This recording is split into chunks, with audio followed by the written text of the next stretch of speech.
This is Lisa from Mobile Tech Review, and today we're going to look at the Lenovo ThinkPad X240. This is Lenovo's 12.5-inch ultra portable with incredible battery life and a lot of ports, and we're going to look at it now. Here it is. I know several of you have been waiting for this, the Lenovo ThinkPad X240. This is the upgrade for the X230, the old model, and it's a lot thinner. First off, the X230 was a pretty cool machine. It started to look really thick after a while, though. This guy is still no skinny machine, but definitely improved in terms of thickness. Also very light. With the 3-cell battery inside, built-in battery, by the way, and a second battery, we'll talk about that, which is in place here, weighs just around 3.1 pounds or so. So similar to other Ultrabooks, good long battery life there. Some more power options. Since it's a Lenovo, what do you get? You get a whole lot of ports over here. This is pretty amazing for a 12.5-inch Ultrabook.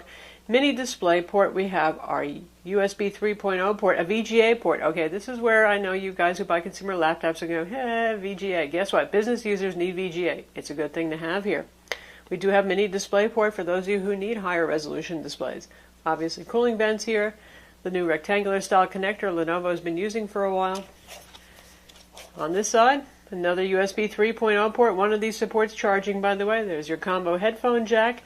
Your SD card slot, guess what? The SD card goes in all the way. It does not stick out halfway the way it does on a lot of Ultrabooks today. SIM card slot for 3G, 4G, for those of you who want that feature. And built-in Ethernet. No little dongles to fiddle with, no USB Ethernet. Nope, it's just got Ethernet built in. Not bad for a machine that's 3 pounds, small footprint. That's Lenovo for you. On the outside, it's their new finish, which is the old matte, soft touch, really grippy stuff is gone. I still kind of miss it, but this is their matte kind of metallic looking finish. It's Lenovo, so you get the magnesium roll cage inside, all sorts of durability. No problem, it's a Lenovo. You can do that with this. So for those of you who are hard on your notebooks, who travel a whole lot, many days of the year, that's a valuable feature. Flip it over. Docking port over here. We can also use the one-link dock with this, obviously. Removable battery here. Like I said, they have their power bridge technology. This is pretty cool. Inside, sealed inside, although if you take off the screws on the bottom, standard Phillips head, you can get to it. There's a 3-cell battery. This is a removable 3-cell battery. It's going to use the battery that you have that's removable first, so that's good. So you can deplete this, swap in another one, and you still have your charger mating in the internal battery. That means you can take this battery out without having the laptop power down, assuming you haven't depleted your internal battery, which you probably haven't given that scheme. 2 release latches. Lenovo wants you to make friends when you're on the go here, because as you're doing this, you've run out of hands already to try to push that battery out, but I'm going to try to shake it and get it to come out. It's in there pretty firmly, so not an easy thing to do. You'll need somebody else to grip that battery for you. Alright, my camera person very kindly helped me with that. So here's the 3-cell removable battery. Pretty thin, pretty light. Together, these are good for around 7 hours, maybe even 7.5 hours of use time with average power management settings, your brightness set to about 50%. What if that's not good enough for you? Well, here's the big chunky optional battery. This is a 6-cell battery. This one is heavier. This weighs over 11 ounces by itself. Obviously, it's a lot bigger and it's a lot thicker. It's going to stick out when you put it in a bit, but they've turned it into a kind of stand. So it's going to prop the laptop up. Kind of looks like a drag car, doesn't it? They're pretty jacked up in the rear. Not a bad angle for typing. That battery plus the built-in battery, the one that's not removable, together you'll get like up to 20 hours of use time. It's insane. That's actually use time. I don't mean that you put it to sleep for a while overnight, yada yada. No, so that's a couple of business days worth of actually using your laptop. Wow. Now, obviously, because this battery itself weighs about 11 ounces, you're bringing up the weight of this to over 3.5 pounds, but that's still, for an Ultrabook, not that bad. Call it about 3.6 pounds together. Inside, it looks like a ThinkPad. ThinkPad lovers will enjoy the look. The rest of you will say boring black box. That's up to you to decide. I like the ThinkPad look just fine. It's clean, it's modern, it's no frills. First off, touchscreen display over here. We have the 1366 by 768 model with 10 points of multi-touch.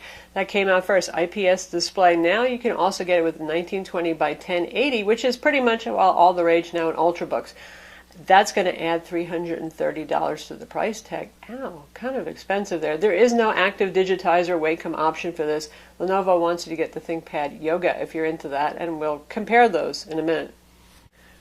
Price-wise, this starts at around $860. That's going to get you a pretty low-level configuration with a Core i3 and a spinning 500 gig hard drive. The good stuff, we're talking like Core i5-4200U or 4300U and an SSD drive if you want like 128 gigs, say, typical of Ultrabooks, and 8 gigs of RAM.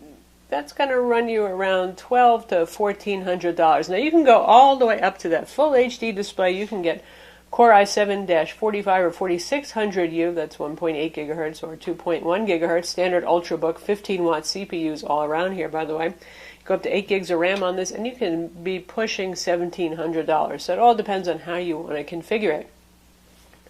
The middle-of-the-road Core i5 with 128 gig SSD, again for around $1,200. For a business laptop, that's not too bad. Display goes all the way back, just like all Lenovo's ThinkPads do these days, for those of you who find a use for that. And let's show off the keyboard. As always, great keyboard. One of the advantages of this being thicker, say, than the X1 Carbon or even the ThinkPad Yoga is there's more room for key travel, and the keys are just so nice and damped. You don't hear them clacking at all. Silent. Nice feeling, so you're not going to have jarring fingertips.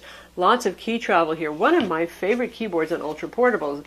Dell and their XPS 13 and the XPS 12 also have excellent keyboards, and this one, really nice, one step up for those of you who tried the ThinkPad Yoga or the Yoga 2 Pro, or even the X1 Carbon and said, well, a little bit more travel tactile feel. Smile-shaped keys, a little bit concave, so you stay located right there. FN row up top. This area over here has gotten a little bit deeper, a little bit more area to rest your hands on. And yes, it is backlit, and as usual you hit the FN plus the space bar to turn your backlighting on and off. One thing to notice here is Lenovo's updated trackpad. Some of you traditionalists in ThinkPad land will probably bemoan this. No discrete buttons anymore up here. It's all about being buttonless. So if you want to use the track point up here, buttonless click, buttonless click. I don't have a problem with it. It works pretty well. Nice, large, responsive, a little bit of drag on it. It feels good. And there's nothing much you can do about it. That's what Lenovo's moving to, folks. If you want a ThinkPad, you're going to have to live with that. But, again, I like it. Fingerprint scanner, if you want that, is right over here on the machine. Keys are all normal size. We have our oversized shift and enter keys on both sides right here. A little D-pad with the page up, the page down over here. Nice, normal layout. And for those of you trying to decide between the ThinkPad Yoga, that's right here, and the Lenovo ThinkPad X240, here they are, just ever so slightly larger footprint on the Yoga model of the ThinkPad. Same finish, obviously, on them, a little bit thinner for our Yoga. You can see the difference there. It's not a huge amount. You don't get Ethernet built in on the ThinkPad Yoga. You do have the option of the Wacom digitizer here, and here in the US, the full HD is the standard model on the ThinkPad Yoga, which starts at $12.99. And here they are side by side. You can see the Yoga is a little bit taller when it's open due to that kind of tablet convertible design that it's got going. And obviously this can become a full tablet over here. You're looking at what look like similar keyboards, and certainly the layout's the same, but trust me, the X240 feels better. More key dampening, less noisy. Trackpad's also quieter. Our ThinkPad Yoga has a kind of clacky, rattly trackpad. This guy doesn't. This one has the full HD display versus the 1366 by 768 on our particular model. Both of them are what I would call semi-matte, semi-gloss. They have an anti-reflective coating on them to help reduce glare a bit. And of course, one thing you can do with the Yoga is what I just did, flip it and turn it into a tablet. Also use it in tent and presentation modes.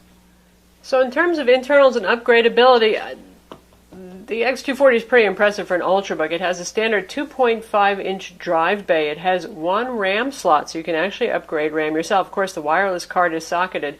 And there's a little mSATA bay that can be used for a caching drive, say if you got the 500 gigs conventional spinning hard drive and you want a caching drive to speed up boot and program load times, or alternatively, that can be used by the 3G, 4G card. Again, 1366 by 768 or full HD, the choice is yours. For a $300 difference, $330, you can go up. For RAM, you can order it with 4 or 8 gigs of RAM. Obviously, since there's a RAM slot, you could upgrade it yourself if you wanted to later. And for CPUs, you're all looking at Haswell 4th generation Intel Core i3, i5, and i7 CPUs. And these are all the traditional 15-watt Ultrabook CPUs. Nothing fancy like the 28-watt CPU that's used in the Asus ZenBook UX301 we just covered recently. So you can get the i4200U, the i4300U Core i5 models. You can get the 4500 or the 4600 Core i7. For the Core i3, it's the usual 40-10U, which does not have Turbo Boost, unlike the other CPUs. You can get it with Windows 8 Standard, Windows 8 Pro, and even Windows 7 for you retro kind of folks. For Wi-Fi, Intel 7260, you can get it with dual band or single band. I would recommend dual band so you don't have to worry about interference on the 2.4 gigahertz band with microwave ovens, Bluetooth mice, Bluetooth keyboards, all of that kind of stuff. Bluetooth is optional, but the funny thing is it's usually built into those two Intel adapters, so I wouldn't put much stock in what Lenovo says in their spec sheet. Now, it's your standard Ultrabook. It's more than capable of office, web browsing, social networking, streaming, HD and full HD video. Light coding for those of you who are programmers. Some working with Photoshop's just fine too. Not really a gamer. You can play Civ 5 that plays on Ultrabooks just fine, and older games, 3D games, the Metro Live Tile games, but it's not meant for Battlefield 4 at medium or high settings. You might eke out at low settings maybe, but the fan will go whirr. Speaking of the fan, not too terribly loud a machine, but Lenovo is not shy about turning the fan on. When we ran our benchmarks, even some of the ones that really don't run on that long and wouldn't necessarily kick up the fan, some Ultrabooks like Cinebench, we did hear the fan. It's your usual Ultrabook, it's a little on the high-pitched end, but it's nothing raucous or annoying. It's no Sony Vaio Flip 13, don't worry about it. It's not a vacuum cleaner. In terms of synthetic benchmark performance, on PC Mark 7, it scored a 4278 for our Core i5 model with 8 gigs of RAM and a 256 gig SSD. That's not the fastest we've seen. Usually we see more like 48, sometimes even 4900, so not sure why that is. It feels like a spirited enough performer. 3D Mark P815, that means the performance test, and that's pretty much par for the course for the Intel HD 4400 graphics, which is your one and only option for graphics on this. W Prime computed Pi in 22.94 seconds. Geekbench 3 single core 2478 4794 for the multi-core test. Those are pretty par for the course for a machine with a Core i5 Haswell inside. Cinebench R15 for the CPU test 232, which again is pretty much par for the course here. The display on our 1366 by 768 IPS model is responsive to multi-touch, works just fine. Color gamut, you're not a display enthusiast, you're probably not a Photoshop jockey if you're going to get the lower resolution display on this. And color gamut, you're looking at Adobe RGB that is under 50%, so not real wide color coverage here. The contrast is good, viewing angles are pretty good. The little matte coating on this has some effect, but not bad. You can see how it looks. It manages to stay quite viewable there. So yes, it's plenty nice enough for enjoying photos and watching a movie. If you're a graphics professional of any sort, you're probably going to want the full HD, which should have somewhat higher color gamut. So how about sound? Obviously this is a business notebook first. We're going to look at our review of the Dell XPS 12 with Haswell. Really more of a ThinkPad yoga competitor, but we're going to play that video so you can hear what it sounds like. This is 68% volume.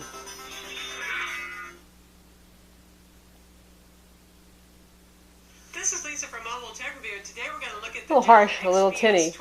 Certainly loud though.